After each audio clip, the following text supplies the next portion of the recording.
Assalamualaikum everyone, welcome to my channel BioVibes with Dr. Namra. As discussed in my previous video, light reactions do require light for them to occur. But there are some reactions जो कि photosynthesis का ही part हैं, जिनको हम लोग dark reactions कहते हैं. They do not require light as such. Why as such? Why I don't say definitely that they do not require light? Because they are independent, they are basically dependent on the light reactions for the synthesis of ATP and NADPH. अगर हमें light reaction से ATP और NADPH की formation नहीं मिली होगी तो हमारे ये डार्क रिएक्शंस भी नहीं हो सकते. So they are indirectly dependent on the light reaction for the synthesis of ATP and NADPH जो कि हमारे इन रिएक्शंस में काम आएंगे. So let's begin with it. So students, these are dark reactions. Dark क्यों? Because they do not require light. So they can occur in the presence of light, in the absence of light, in the daytime, in the night time, no worries.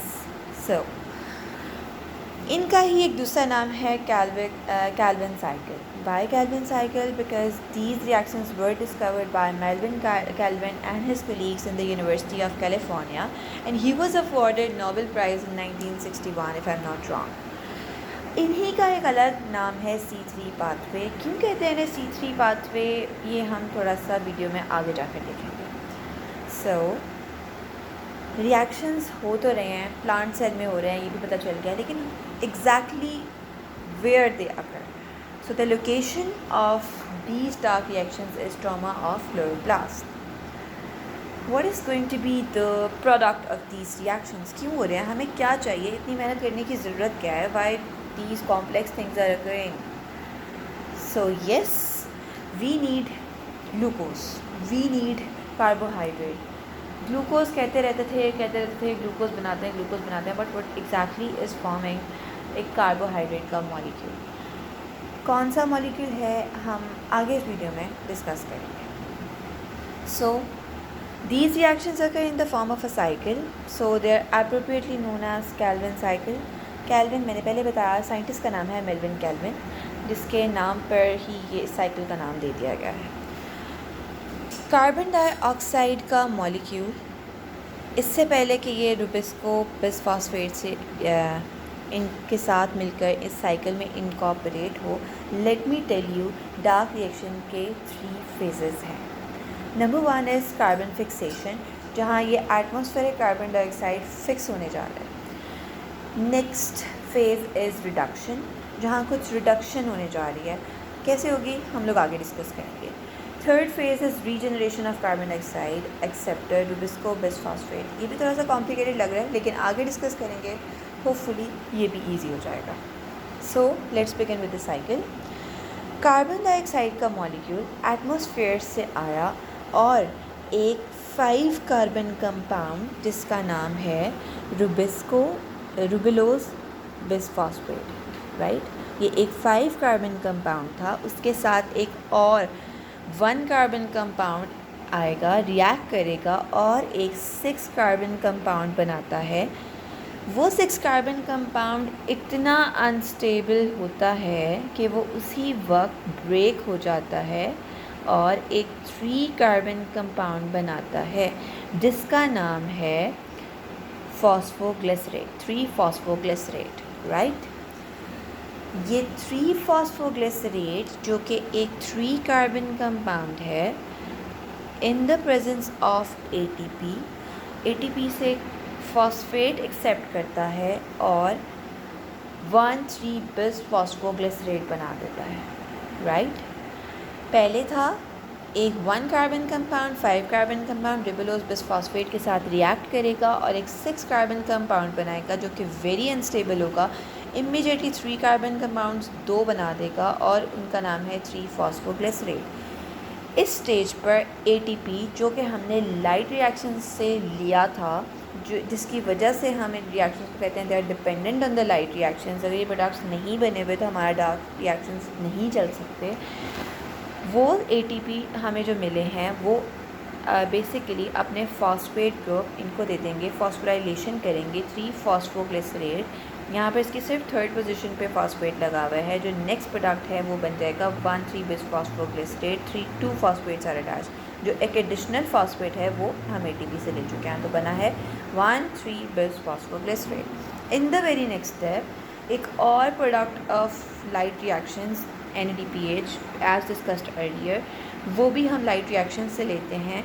NADPH इस step में reduction करवाएगा।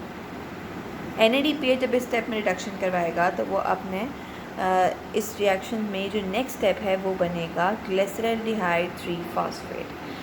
नाम सुना सुना लग रहा है, क्यों सुना सुना लग रहा है? Because this glyceraldehyde 3 phosphate is the same जो हमारे पास ग्लाइकोलिसिस में बना था। सो अब यहाँ तक मैं आपको कहूँगी कि हमारे पास 2 फेजेस ख़त्म हो चुके हैं। नंबर 1, जब कार्बन डाइऑक्साइड जो कि एक बिल्कुल फ्री हैंडेड इंडिपेंडेंट मॉलिक्यूल की तरह एटमॉस्फेयर में फिर रहा था, रिबुलोस बिसफॉस्फेट के साथ रिएक्ट करेगा तो वो एक 6 कार्बन कंपाउंड बना देगा। तो it is no longer carbon dioxide, वो एक 6 कार्बन मॉलिक्यूल ऑर्गेनिक कंपाउंड का पार्ट हो जाएगा। So our carbon is fixed, जो हमने यहाँ से लेकर आए थे। This phase was over. Next phase में हमारी रिडक्शन हो रही थी फॉस्फोराइलेशन के बाद। जब यहाँ पर NADPH अपना हाइड्रोजन लूज़ कर रहा है तो वो खुद तो ऑक्सीडाइज हो रहा है, लेकिन इसको कर रहा है रिड्यूस। तो यहाँ पे रिडक्शन हो रही है हमारे ऑर्गेनिक कंपाउंड की और बन रहा है ग्लिसरल्डिहाइड 3 फॉस्फेट। ग्लिसरल्डिहाइड 3 फॉस्फेट यहाँ पर 6 बन रहे हैं। अब आप कहेंगे कि 6 कैसे बन रहे हैं? मैं बताती हूँ। हमने इनिशियली कार्बन डाइऑक्साइड के भी 3 मॉलिक्यूल्स लिए थे और यहाँ पे भी हर चीज़ 3 ली थी। 3 रिबुलोस बिसफॉस्फेट जब 3 कार्बन डाइऑक्साइड के साथ बन रहे थे तो हमारे पास 3 ऐसे मॉलिक्यूल्स ऑर्गेनिक कंपाउंड्स बन रहे थे जो कि 6 कार्बन कंपाउंड्स थे। अब जब यहाँ पर हमारे पास जब टोटल बने थे वो 3 थे, लेकिन जब ये टूट के ये इसका डबल बन गए, सो देयर वर 6, राइट। अब 6 हमारे पास ये प्रोडक्ट्स हैं 3 बिसफॉस्फोग्लिसरेट, वो आगे से एक फॉस्फेट ही एक्सेप्ट कर रहे हैं ना, तो देयर अगेन 6 1 3 बिसफॉस्फोग्लिसरेट। वीडियो नहीं समझ आई तो पहले दोबारा बैक करके देख लीजिएगा। हमारे पास 3 मॉलिक्यूल्स थे, वो 3 मॉलिक्यूल्स का रिएक्ट करके 3 मॉलिक्यूल्स ऑफ 6 कार्बन कंपाउंड बनाएंगे। जब ये टूट के 2 बना रहे हैं तो अल्टीमेटली जो हमारे पास 3 2s are 6 होता है, राइट। 6 हमारे पास 3 फॉस्फोग्लिसरेट बनाएंगे। इनके अंदर फॉस्फेट ऐड होगा तो 1,3 बिस फॉस्फोग्लिसरेट के भी 6 मॉलिक्यूल्स बनेंगे। अब हमारे पास यहाँ पर एक को देने के लिए एक हाइड्रोजन है, तो हमारे पास 6 ही NADPH चाहिए ताकि वो इंडिविजुअली एक हाइड्रोजन दें तो वो एक हमारा मॉलिक्यूल एक्सेप्ट करे और बनेगा 6 ग्लिसरल्डिहाइड 3 फॉस्फेट। अब ये वही था जो कि ग्लाइकोलिसिस में बना था। अब होने क्या जा रहा है कि हमें चाहिए यहाँ से कार्बोहाइड्रेट। 6 में से एक G3P ग्लिसरल्डिहाइड 3 फॉस्फेट इस रिएक्शन से बाहर आ जाएगा and this is the sugar which molecule, this is the carbohydrate molecule जो हमारे पास केल्विन साइकिल से बनता है। मैंने वीडियो में पहले भी कहा था कि not proper glucose molecule is going to be formed in these reaction. हमारे पास ग्लिसरल्डिहाइड 3 फॉस्फेट के फॉर्म में कार्बोहाइड्रेट है वो प्रोड्यूस होता है। अब 6 में से 1 तो निकल गया, बाकी कितने बचे? 5। So we have 5 glyceraldehyde 3 phosphate molecules. ये जो ग्लिसरल्डिहाइड 3 फॉस्फेट के मॉलिक्यूल्स हैं ये सिर्फ एक रीअरेंजमेंट के बाद बनाते हैं रिबुलोस फॉस्फेट। रिबुलोस फॉस्फेट अगैन ATP से फॉस्फोराइलेशन कराता है, ATP से फॉस्फेट लेके ये रिबुलोस बिसफॉस्फेट बनाता है जो कि हमारा वो प्रोडक्ट है जो हमने शुरू में यूज़ किया था। अब ये रिबुलोस बिसफॉस्फेट अगैन जब अपने कार्बन डाइऑक्साइड के साथ मिलेगा तो वो ये साइकिल फिर से रिपीट हो जाएगा। इस स्टेप में regeneration of carbon dioxide acceptor हो रहा है which is ribulose bisphosphate. This was carbon dioxide acceptor. क्यों? क्योंकि यही रिएक्ट करता है कार्बन डाइऑक्साइड के साथ ताकि हम इस साइकिल को कंटिन्यू कर सकें। So far so good, I hope so. अगर मैं इन सारे रिएक्शंस को एक सिंगल प्रॉपर रिएक्शन के फॉर्म में लिखूं तो हमारे ये हैं हमारे रिएक्टेंट्स या फिर ये हैं वो हमारे प्री रिक्विजिट्स जो है कि इस रिएक्शन में यूज़ हो रहे हैं।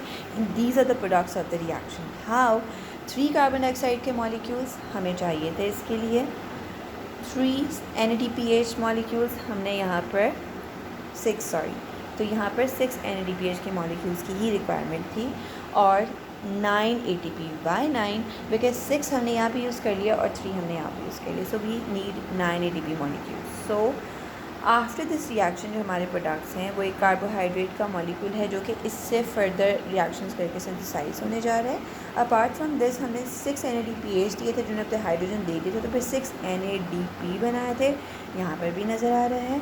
इसके अलावा हमारे पास 9 ATP के मॉलिक्यूल्स हैं, 6 from here, 6 from here, 3 from here, और ये बना रहे हैं ADP and these 9 ADP molecules are formed along with inorganic phosphates जो कि हम ATP ने दिए थे और 3 वाटर मॉलिक्यूल्स। अब आई होप अब तक ये रिएक्शंस इतने मुश्किल नहीं लग रहे होंगे जितने के पहले लग रहे थे। अब मैंने आपको शुरू में कहा था कि इन रिएक्शंस को C3 पाथवे भी कहते हैं। Why do we call them C3 pathway? Because carbon dioxide की इनकॉर्पोरेशन के बाद हमारे पास एक 3 कार्बन कंपाउंड बन रहा है, इसलिए हम इसको C3 पाथवे भी कहते हैं। Mind well, these reactions do not require light, so they are dark reactions. Number 2, they were named after the scientist who discovered it. C3 pathway इसलिए क्योंकि यहाँ पर फर्स्ट प्रोडक्ट जो है वो 3 कार्बन कंपाउंड बन रहा है, एंड